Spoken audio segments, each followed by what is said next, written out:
Hi, and welcome to Open, the show that opens the Bronx and the rest of the world to you. I'm Kibin Alleyne, and today we'll update you on what's happening in and around our borough.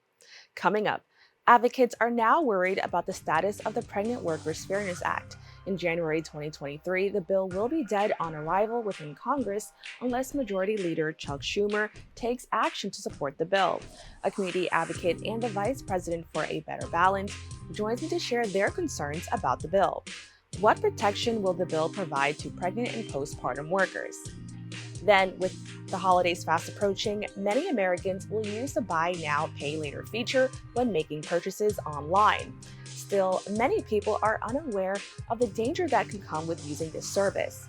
The program director of Consumer Reports joins us to tell us all you need to know when using this method. What are the dangers of using Buy Now, Pay Later? After that, due to low ridership within the MTA, riders may soon see a rise in fares and tolls, but New Yorkers will not know how these fare hikes will affect their wallets until next year. The Policy Communications Director for Riders Alliance joins us to discuss what this could mean for you. Why does the MTA need to raise the fare? And finally, December 17th is the International Day to End Violence Against Sex Workers. One national organization helps defend the human rights of sex workers. The Director of Communications for the Sex Workers Project joins us to tell us more about their efforts to destigmatize workers in the sex trade. What are some of the reasons sex workers are vulnerable to violence? All this and much more is headed your way because we're now officially open.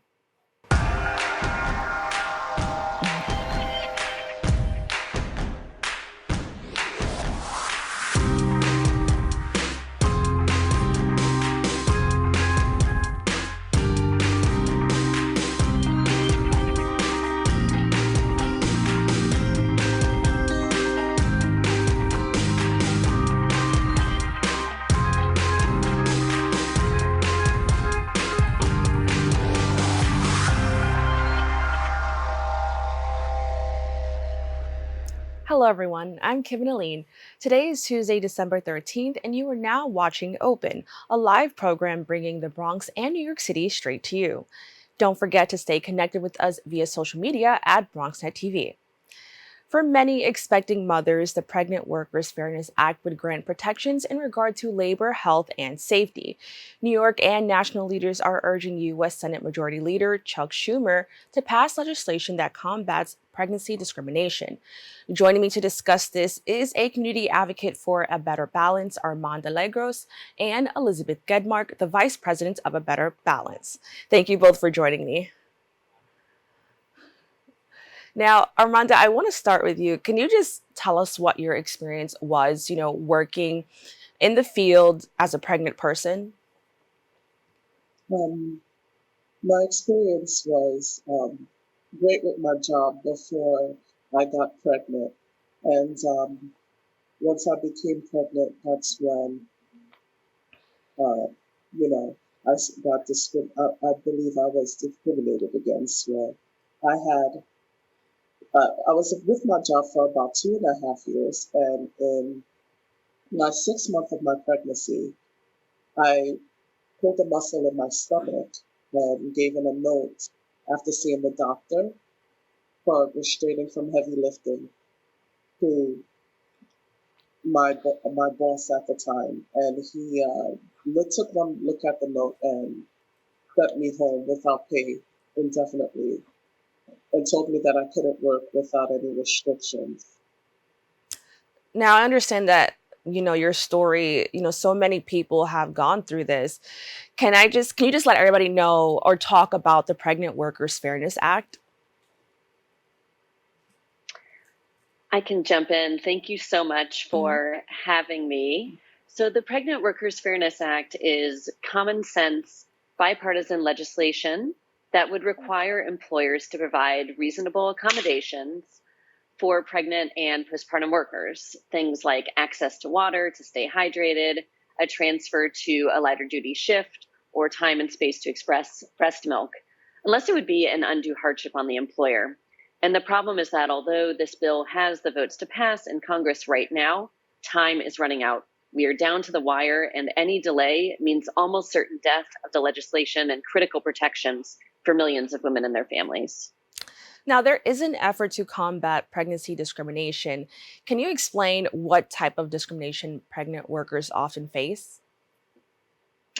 This is a problem that A Better Balance identified over 10 years ago when Dina Baxt, our co-founder and co-president, wrote an op-ed in the New York Times identifying the problem of pregnant workers, just like Armanda, as you heard, who were pushed out of their jobs for requesting simple accommodations to stay healthy.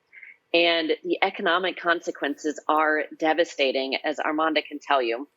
Others are forced to risk their health in order to shore up their paycheck and their income and can have health implications. It's a problem that persists to this day, even though women just like Armanda, as well as A Better Balance and our other advocates and partner organizations have been fighting for over a decade.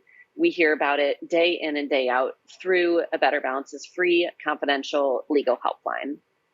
Now, the executive director for New York Civil Liberties Union, Donna Lieberman, explained pregnant workers are often forced to quit, coerced into taking unpaid leave, or they usually get fired. I first want to know, is this against the law? Unfortunately, all too often, employers are not actually violating the law or are not held accountable when they push out their pregnant workers who need a simple, reasonable accommodation. That's because of gaps in federal law that only require employers to treat pregnant workers as well as they treat others. And that's often an impossible standard to meet. So there are some states like New York that have passed their own laws, but we need federal law to cover every corner of the country and to stop pregnancy discrimination in its tracks. And I will also say that the NYCLU and the ACLU National have been excellent partners and are part of a broad and diverse coalition that also includes groups like the U.S. Chamber of Commerce, many powerful unions and labor, as well as so many others, and the wonderful and amazing community advocates and brave individuals just like Armanda. Now, because of this, are these women, are they just unable to take their employers to court since it's technically not against the law? Well, A Better Balance released a report recently called Long Overdue that found that 2/3 of women are losing their pregnancy discrimination cases in federal court. So even for those who bring an employer to court, they often face a losing battle. And for the vast majority, they have no desire to go to court. They don't have the time or the money for that. They simply want the accommodation so that they can stay healthy and prevent problems in the first place, and so that they can keep their paychecks. And that's exactly what the Pregnant Workers Fairness Act is designed to do. It would ensure that the pregnant worker and her employer can sit down and have a conversation and don't even have to think about the court or lawyers or anything like that, and instead can just get the reasonable accommodation that they might need, exactly like Armanda was describing. Now, as we all know, the pandemic definitely had an impact on so many different communities. I'm wondering, what impact did this have on working mothers and families? And Armanda, will actually start with you for this question. Like, what impact did the pandemic have on your life? It was I know that it was difficult for a lot of mothers, especially mothers that were pushed out of their jobs during a very stressful time during the pandemic, um, are struggling to provide for their families. Not just me was affected; a lot of people that I know was affected. Um, Mothers and expecting mothers were affected by it, and it's a devastating outcome when you lose your income when you need it the most, especially during the pandemic, when times were so uncertain and people were going through a lot of I would say a stress at that time. It was difficult for a lot of pregnant workers to be on the job and have those reasonable accommodations in dealing with sickness. It was a difficult time. Now, I really like to know, what is Senator Chuck Schumer's role in this? Well, as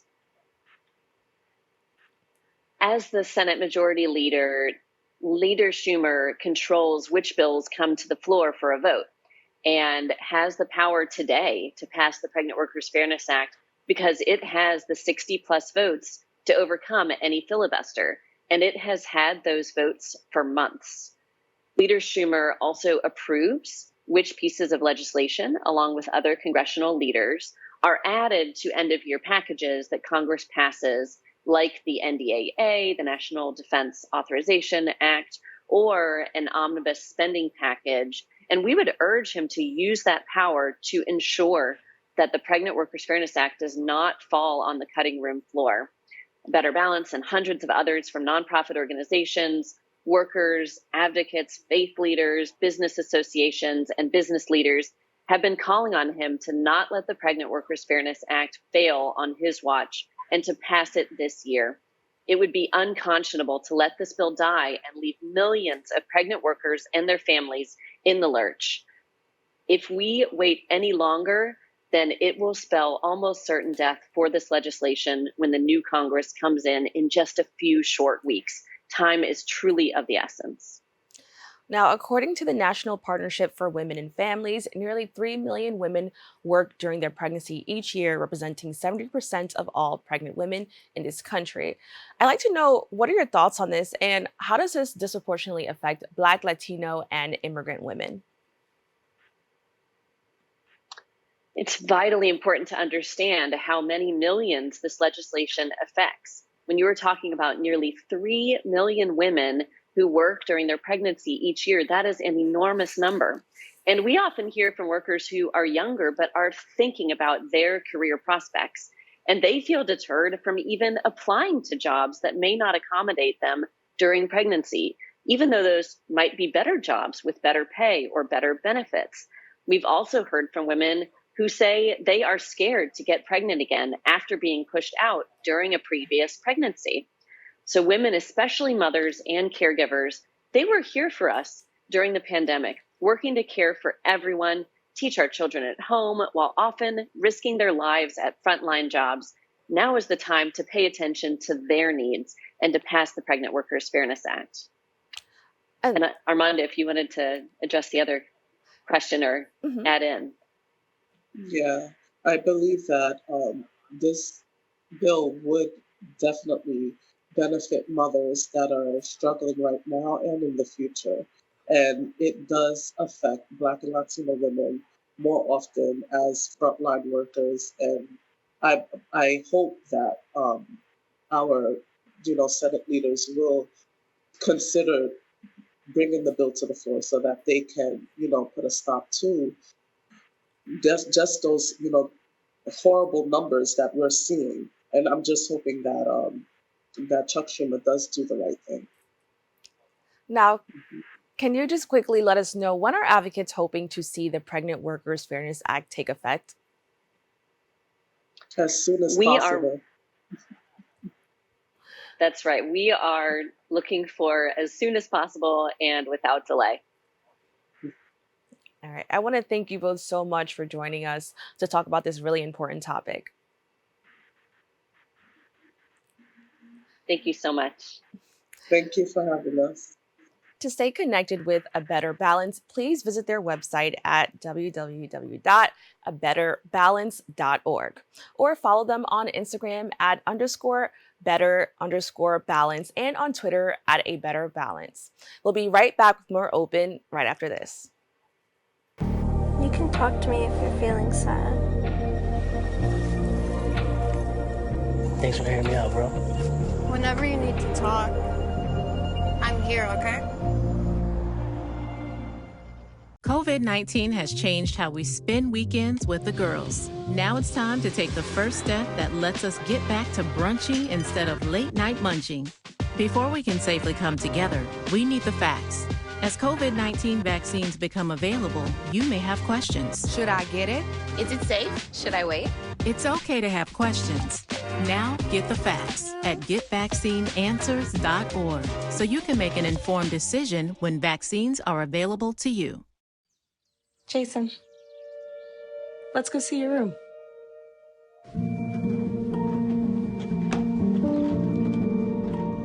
What do you think? We kept it a little spare, so you can decorate it how you like.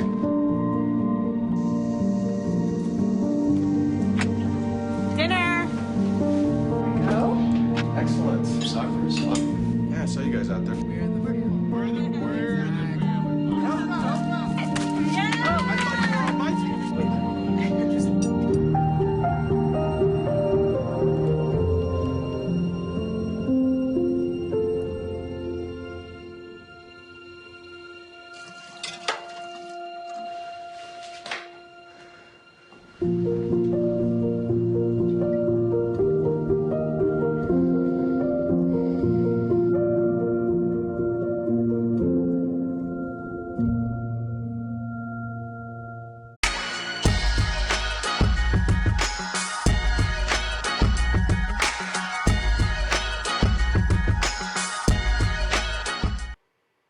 Welcome back.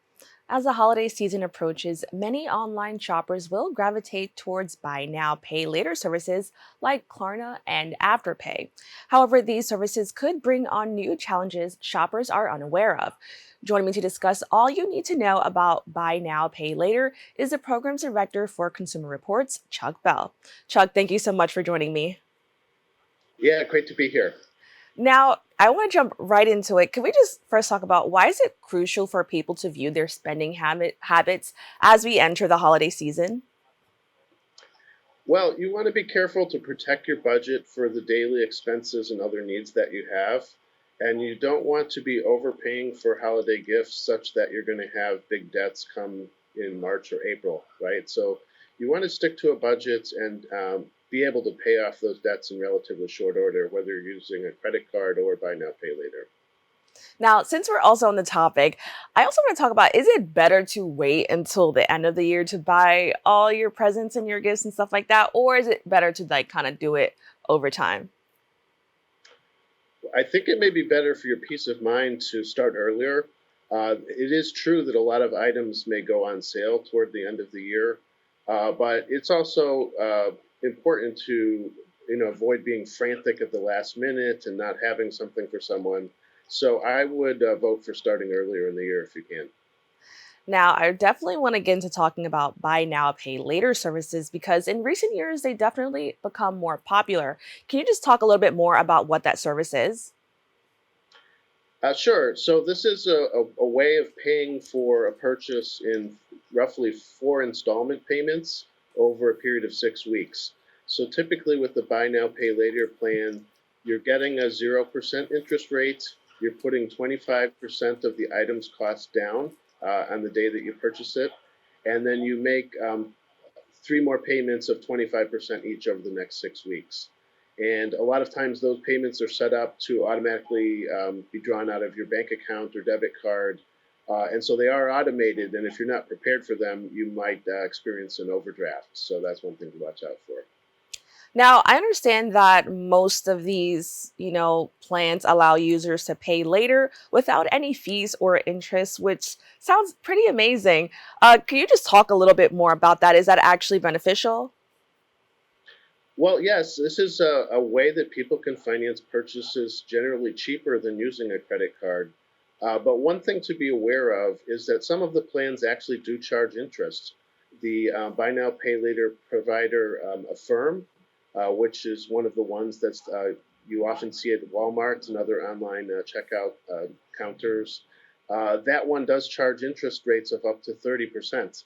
So in a sense, that one isn't necessarily cheaper than a credit card. And also Klarna has some interest-bearing loans. So it's real important when you are signing up for buy now, pay later to make sure that you understand the terms and look for a 0% interest plan. Now, I can definitely understand why people are kind of attracted to the idea of this, but can you just explain some of the dangers of participating in these types of services? Sure. So these buy now, pay later plans are very convenient. They're present both in retail stores and also in a lot of online e-commerce websites. So it makes it easy to buy things. Perhaps the downside of that is you might buy more things than you need, or you might overpay for something because you're kind of in a hurry. You don't have to come up with all the cash in one spot. And so there are some surveys have shown consumers resent buying things on impulse, or they later regret that they've purchased something that maybe they didn't need. The retailer in this case is providing some fees to the buy now, pay later provider to help bring customers into the store or the website. And so they have an incentive to drum up business, but you have to be cautious as a customer that you're not shopping too much or buying too many things at once. Now, I'm really glad that you brought up like the actual stores or the retailers, because I understand that there could be issues regarding returns or refunds when you use buy now, pay later. Can you tell me more about that?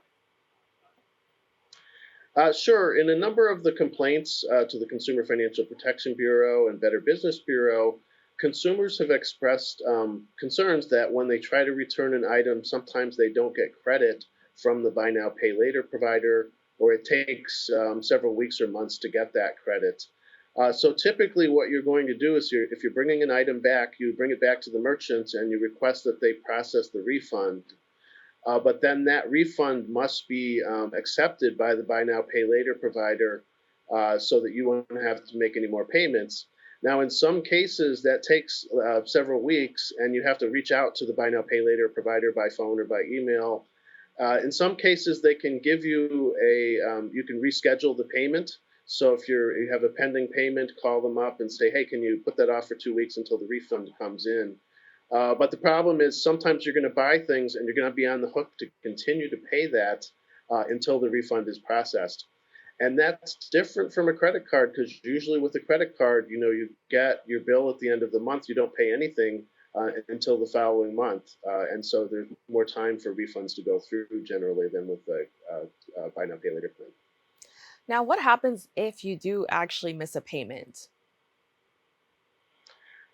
So most of the plans are going to charge you a late fee of $7 to $10 if you miss a payment. And a lot of times also when people miss payments, what's happening is other items may be hitting their bank account, like your telephone or your cable bill or cell phone bill. And then you may also experience an overdraft fee from the bank, which can be quite expensive. I think the average overdraft fee now is about $36.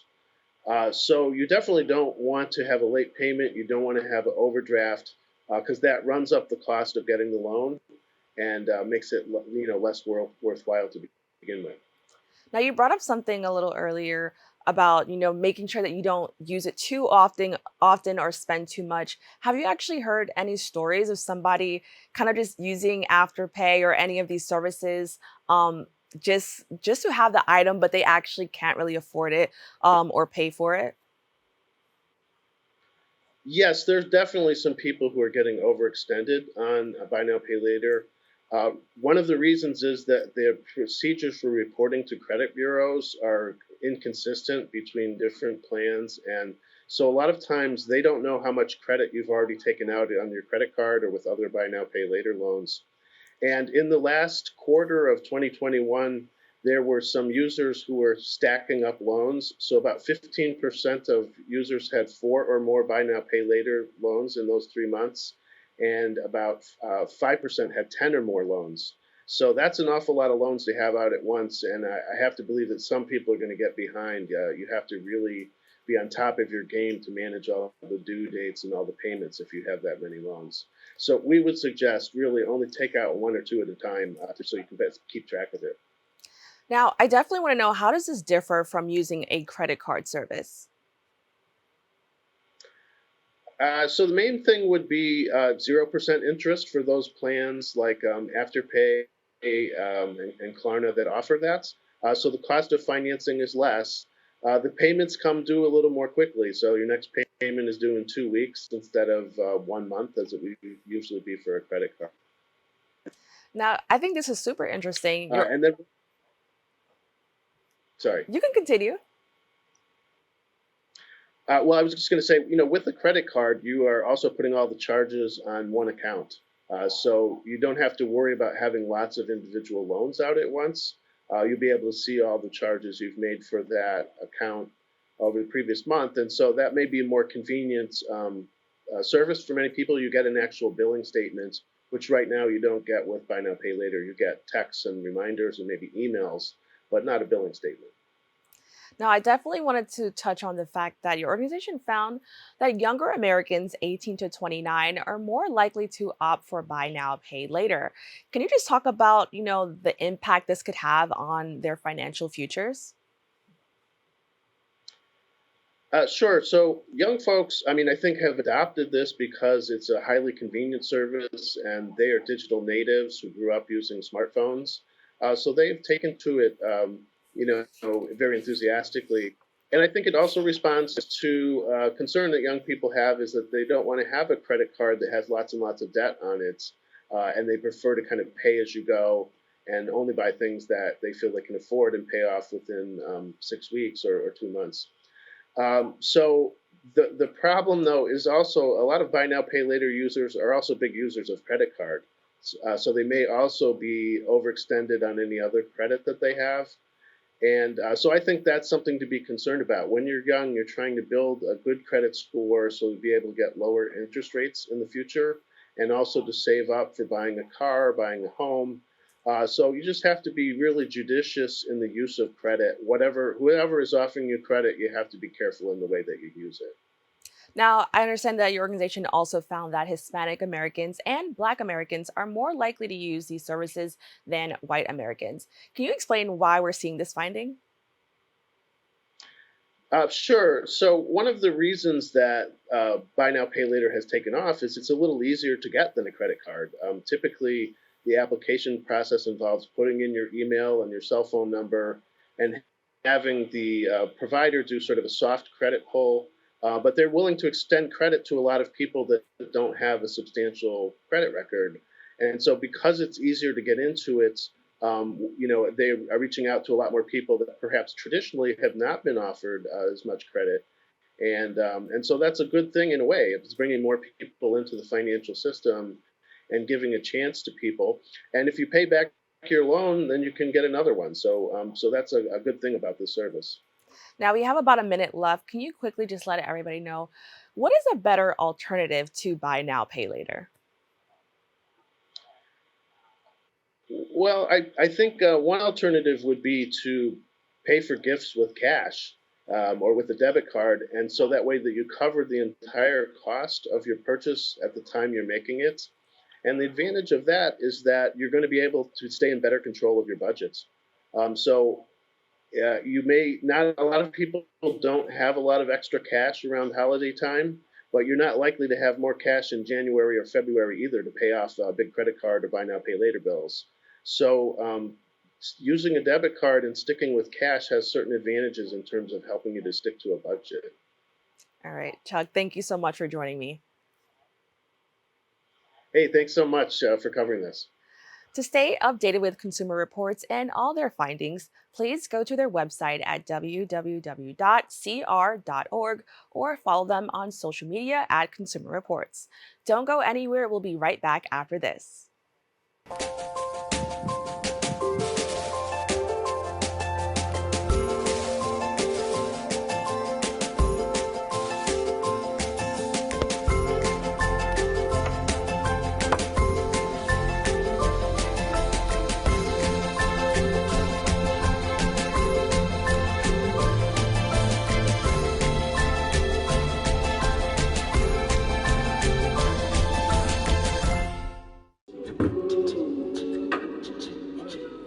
Man, it's lonely. Like, going through life lonely.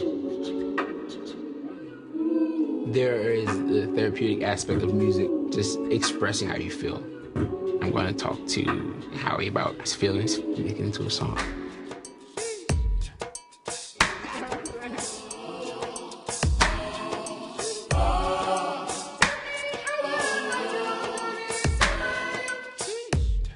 You can now watch MNN, Brick TV, QPTV, and SIC TV on BronxNet. Tune in to BX Omni, Channel 67 Optimum, 2133 Files during most Sunday evenings.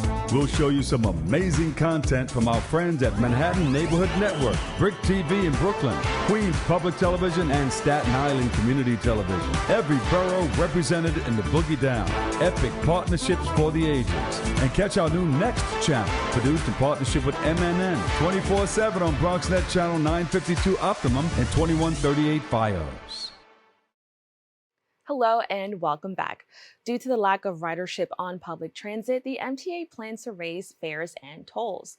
Ridership still hasn't fully returned to pre pandemic numbers, and this effort may be a solution to reduce budget gaps.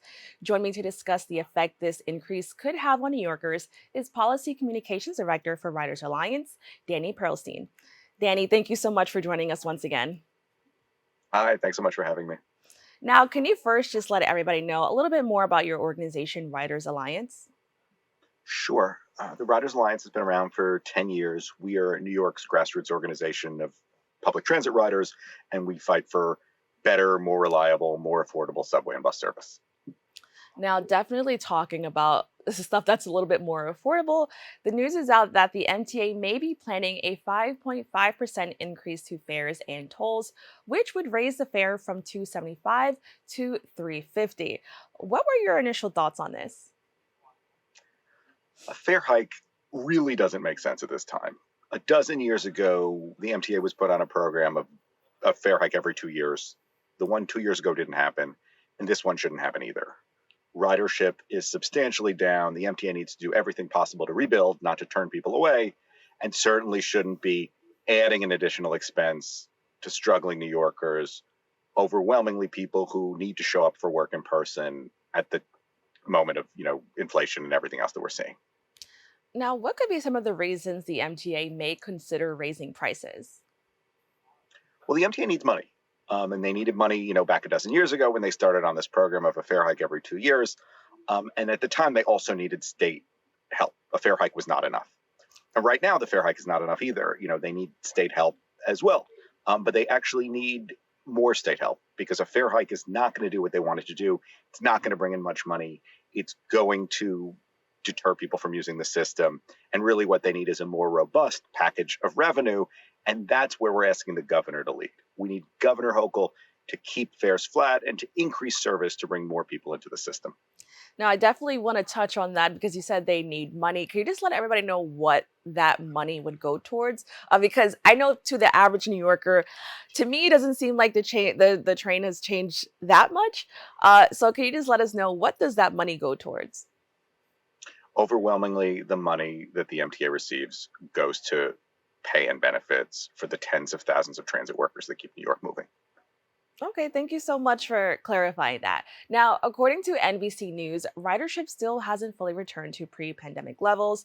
The fare increase is part of an effort to close budget gaps. What are some of the reasons New Yorkers are truly just avoiding public transit?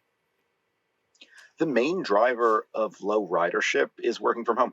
I mean, you can see right now I'm sitting in a closet. I'm just one person, but hundreds of thousands of people have changed the way that we live. And the MTA needs to be better than it was before the pandemic to bring ridership back. It needs to, incentivize more trips and to take a greater share of trips that would otherwise happen in cars or other ways. And to do that, it needs to provide better service than it did before the pandemic and more attractive, not less attractive fares. And to do that, we need more revenue from the governor. The MTA can't create money on its own except through a fare hike. But in this case, a fare hike wouldn't bring in much money. Really, it's up to the governor to right the MTA's ship, to save public transit and invest in its future with more frequent service.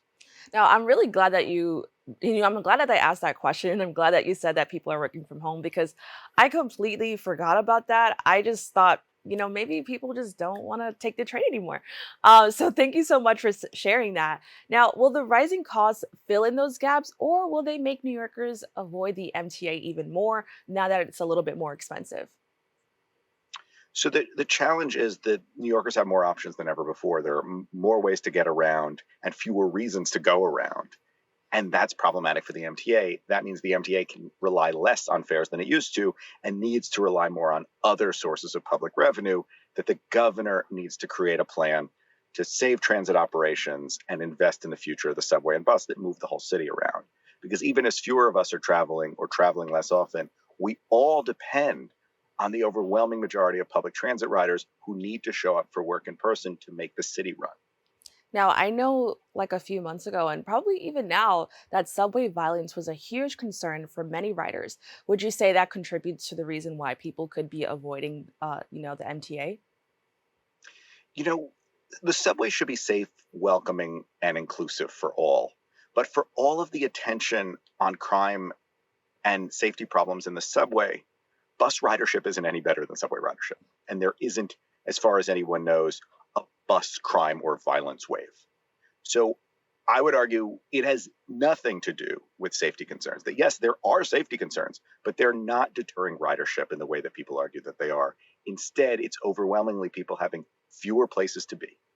Okay, thank you so much for sharing that. Now, we've also seen more police officers on the platform in regards to, I guess, people feeling like, they feel a little bit unsafe on the transit or the trains. Do you think that is helpful at all, just having, police officers on the platforms? I think what's important is that we don't ask police to do more than they're able to do. So there are, really knotty intersecting crises going on in public transit. There is a housing crisis. There is a crisis of untreated mental illness. There is a crisis of drug addiction. And we see those play out in public space. And the subway is our preeminent public space. So of course we see them in the subway. Police really aren't equipped to deal with those issues. So we need other resources brought to bear to address the root causes of homelessness, mental illness, drug addiction, and other things that really don't have to do with violent people or the quality of the transit service. So while, of course, it makes sense the police are in the subway, the way they're on the street, the way they're in the park, the way they're in public space, we're asking way too much of police officers if we want them to solve all the problems that we see in the subway. Now, I'm also curious, could that contribute to the rising cost of fares? I know I initially thought that, they're police officers, on our trains now, surely they have to be paid for that effort. So could that contribute to what we're seeing now? So overwhelmingly, the police we see in the subway are NYPD, and they're paid out of the City of New York public budget. So they're not paid for by the MTA budget. There are a small number of MTA police officers, primarily on the commuter railroads, that do come out of the MTA's budget. And, a few years ago, former Governor Cuomo wanted to bring more MTA police into the subway, and we may see that in some limited ways. That comes out of the MTA budget. But the overwhelming share of policing that's done in the subway is by the city at no additional cost to the transit authority. Okay, thank you so much for even letting me know that, because I initially thought oh, maybe that's why we're seeing the rise in the fare. Now you kind of mentioned, and I want to talk about just a little bit more, that you don't think just this idea of violence is contributing to the idea of people feeling unsafe or not wanting to take the trains. I know that for a very long time, even of all ages on social media, people were just kind of afraid to use a train. I know myself, I've said oh, I don't want to use a train anymore, even though I kind of had no choice. Can you just talk about that a little bit more? Sure. So I think that a lot of people were out of the riding habit, and a lot of people were out of the habit of seeing some of the social problems that are especially visible on the subway, in particular, homelessness. And that, contributed to a lot of the discussion around it, a lot of the political demagoguery we've seen around it. But, tragically, this past year, we've seen a series of sensational crimes take place in the subway. Yet we haven't seen any change in ridership after those incidences. We've seen a very gradual increase in ridership throughout the year instead of that. So I really don't think subway ridership is sensitive to those, occasional, very widely reported sensational crimes we see in the transit system. Instead, people are taking transit, as we always have, because it's the most affordable and efficient way to get around. We want to feel safer overwhelmingly, and we want the issues in the transit system addressed, but it's not what's keeping people, off our subways and buses. That primarily is working from home. Now, I also want to just talk about, the MTA and what they can do to encourage riders to not only, just feel safe to use the subway or, our buses, but to be happy with the service that's being provided. I know that New Yorkers are not shy to say when they are unhappy with something, and we kind of hear it a lot about the MTA or just train service and stuff like that. So what could the MTA do to kind of get people to feel a little bit better about using public transit? So I want to reframe that, just because, we talk about the MTA as this sort of punching bag that everybody loves to hate, but the MTA is set up that way for a reason, and it's to deflect political accountability from the governor of New York, who controls the MTA. And whoever the governor has been, that person has controlled the MTA since the 1960s when it was created. So the current governor, Kathy Hochul, appoints the membership of the MTA board. She dominates the state budget process that determines how much money there is to spend on transit. And she is the person we should hold responsible for the quality of our transit system. The person who has to implement congestion pricing to fix the subway, and also who has to find new revenue to keep subways and buses running and invest in more frequent service to bring more people into the system so the subway and bus compete better with other ways of getting around, make it more seamless to travel throughout New York, and give people more reasons to get out and go places. I'm glad that you said that because I do agree the MTA is the public face of it, but you just let us know that there are other people in charge. So thank you so much for that. Now, besides raising the fare for riders, do you know of any other ways the MTA or anybody in charge can fill the money they are missing within the budget? So the MTA's budget, historically was close to half fares and tolls, or about half fares and tolls. And right now it's about a quarter because of the amount that ridership is down. So we need to figure out a way to find a few $1 billion additional to plug the gap in the budget. And by we, I mean the governor of New York. The state of New York is immensely wealthy. There are many, many different ways of raising revenue, and there are many ways of moving revenue around to meet our current priorities. For just one example, the gas tax right now is suspended because of high gas prices when Russia invaded Ukraine last spring. It's still suspended. The suspension will run through the end of the year. The MTA typically receives about a third of the gas tax. That money's being made up from other state funds. When the gas tax comes back into effect, the MTA should get its share, but it should also get access to those existing state funds that it's been receiving that the state has made available. And there should be a reevaluation of how the state spends the gas tax. Because frankly, roads didn't need to be made whole. There has been an unprecedented infusion of federal money from the infrastructure bill, the highway bill that the president signed last year, that is more than enough money for New York to build and maintain its roads. And so the money we're raising off gasoline and other ways of traveling around should be invested in public transit, the most affordable and efficient way of getting around. So that's one. But, it's up to the governor to work with the leader of the assemblies and Senate to figure out how to make the MTA whole, keep buses and trains running, and to expand the service that we currently depend on to deliver better for New Yorkers in the wake of the pandemic. All right, Danny, thank you so much for sharing. I actually did learn a lot. So once again, thank you so much for that. Thank you so much for having me. Make sure you keep up with all the work Riders Alliance is doing by going to their website at www.ridersalliance.org or follow them on social media across all platforms at Riders Alliance. We'll have to take a quick break, but we'll be right back with more Open after this. How do you know when you've made the right decision? It's the feeling you get in your gut, the one that tells you what's right or wrong. It's the one that says, sure, I can have a drink, or the feeling that says, okay, I've been drinking, now what? It's the voice inside you that says, I'm buzzed, better leave the car when it's time to go. Plan ahead, catch a sober ride. Buzz driving is drunk driving. Is it time yet? It's time. Let's go and check for dinner. Oh, terrific.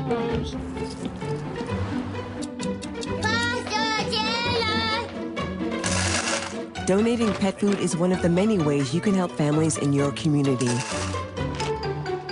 Pets and people belong together. Learn more at petsandpeopletogether.org. Dear moms and dads, what you have achieved here today is going to help us and our futures. It is why we are coming up on stage to collect your diplomas. You know it's true. Mom, we love you always. Everything I do. When you graduate, they graduate. Visit finishyourdiploma.org to find free and supportive adult education centers near you.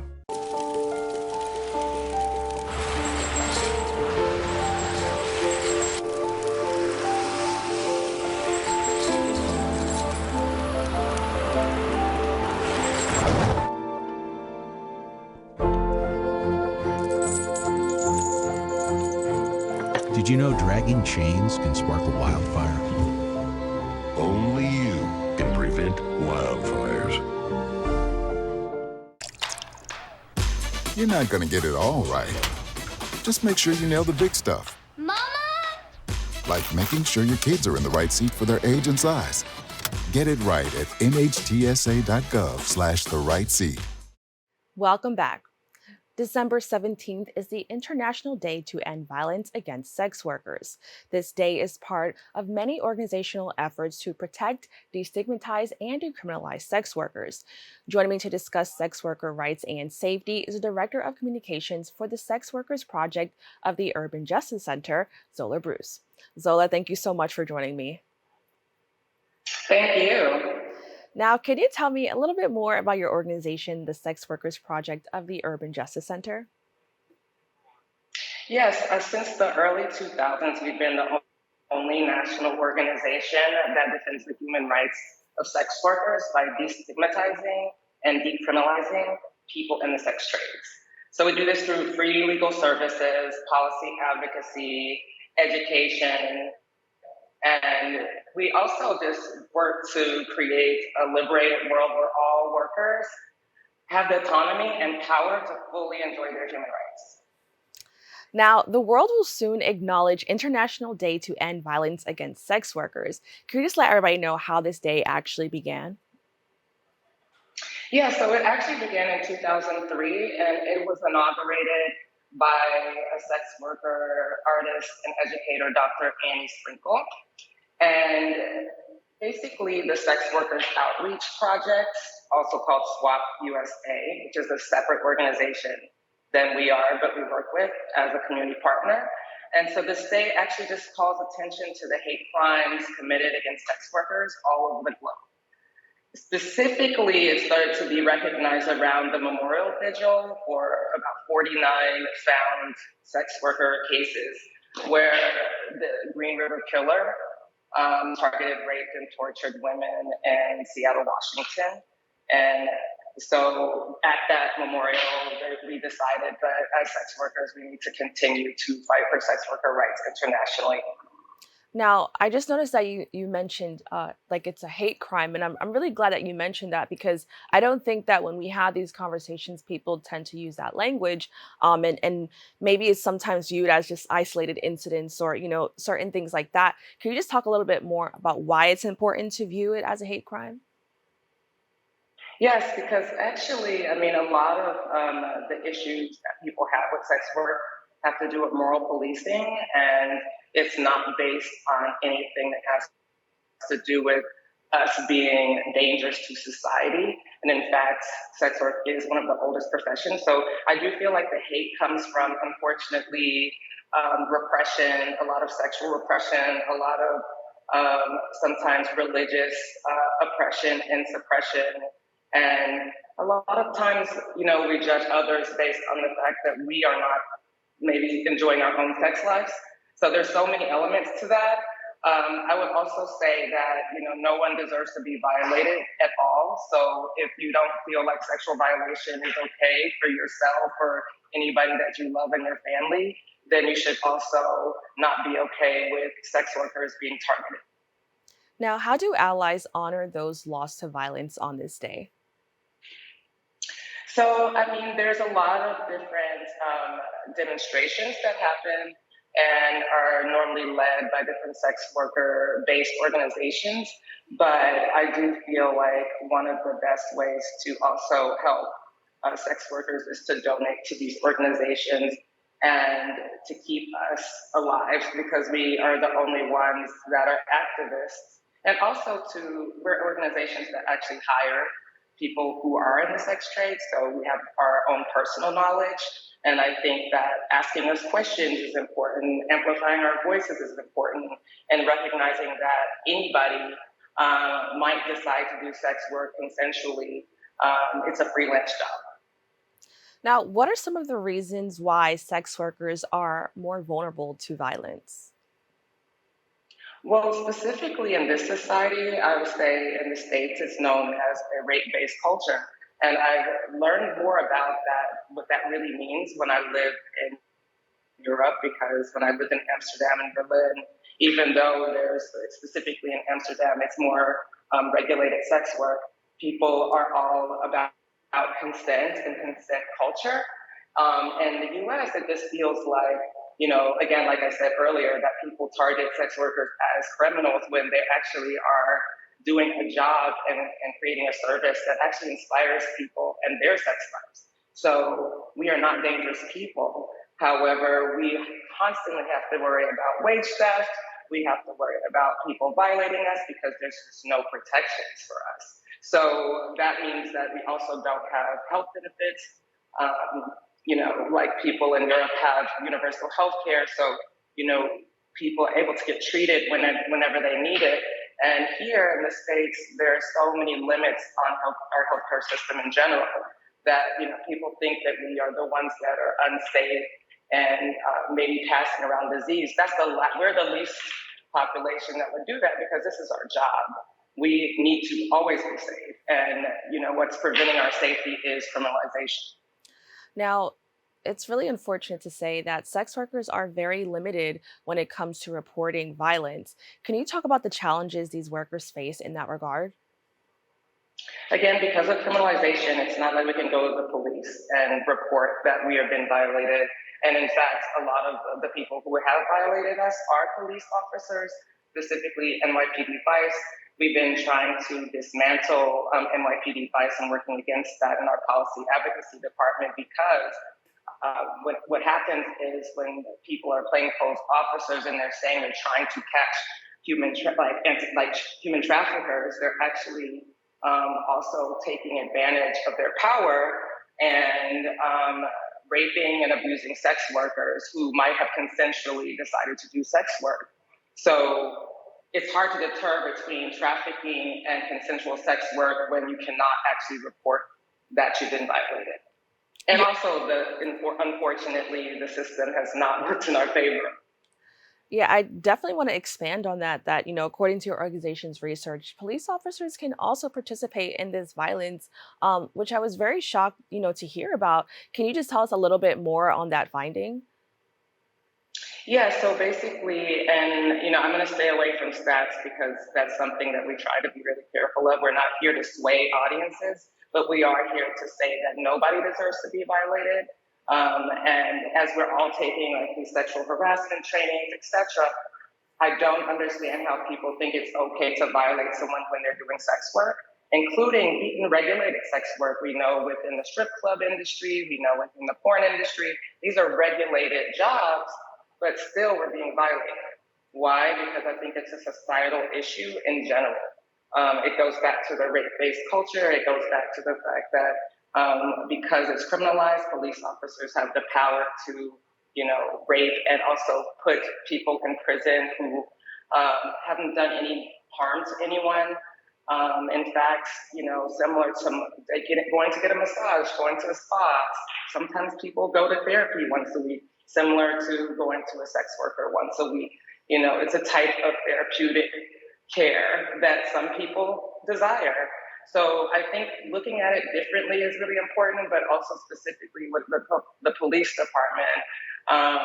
Again, us not being able to protect ourselves in general, and a lot of us are BIPOC and identify as gender nonconforming and trans, and specifically people who are Black trans women that are put in prison are, seen as dispensable and are seen as people who, do not deserve to live and have died in the facilities, specifically when they're put in male prisons.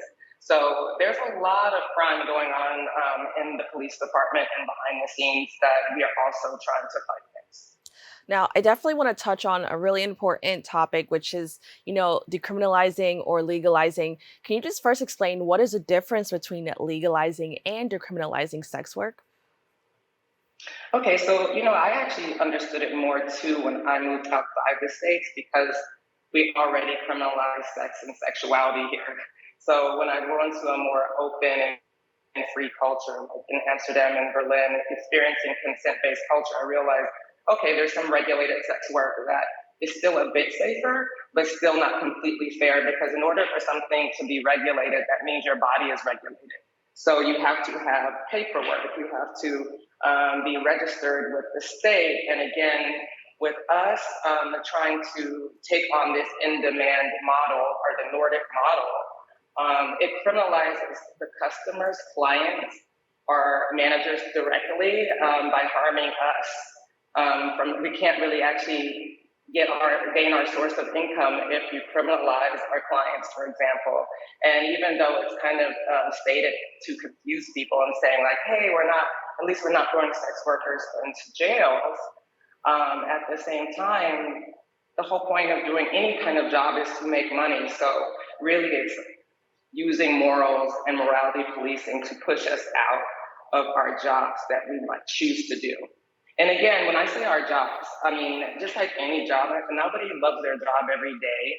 Some people work certain jobs because they just have to make ends meet. And in fact, a lot of sex workers are working multiple jobs. So it's maybe not only a sex work industry-based job. They're trying to actually make ends meet. So really looking at really economics and labor rights is really important. And that's something that we really try to focus on. We talk about full DPEM because everyone should have bodily autonomy. Everyone should be able to choose the job that they want to work. And everybody should experience pleasure if they would like to, whether with a sex worker or not. So I think that some of this judgment, this stigma, this sensationalism, and the dehumanization that's perpetuated against us as sex workers specifically really makes it harder for society in general to receive sex education, pleasure activism, and really talk about things that are, So I'm sorry, are I really harming definitely our culture. want to interject because, as we're talking about advocacy, I want to highlight the life of Carol Lee, a person who made, an effort to improve the life of sex workers, and, just to do that work. Can you talk about the lasting impact they had on this community? Oh yeah, so Carol Lee is a sex worker, artist, and activist who coined the term sex work in the 1970s, and really talked about sex work as an industry prostitution.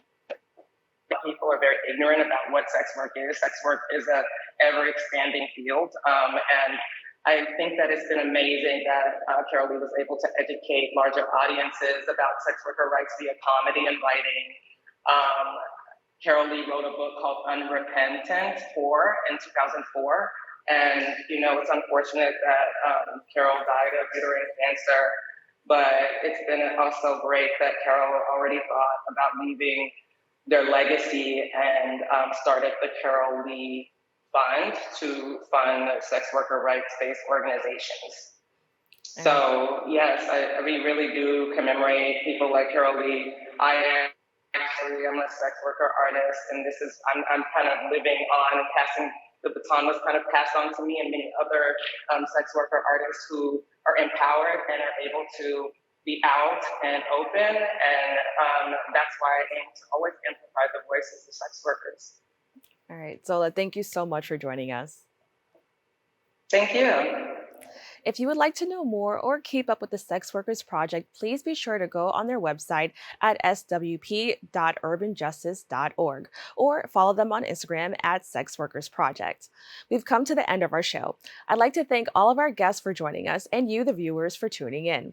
If you missed any part of today's show, you can catch the Recable cast at 5 and 10 p.m. on Optimum Channel 67 and Verizon Fios Channel 33, or watch anytime on the web at bronxnet.org. I'm Kibin Alleyne, wishing you and yours safety and wellness now and always. See you next time.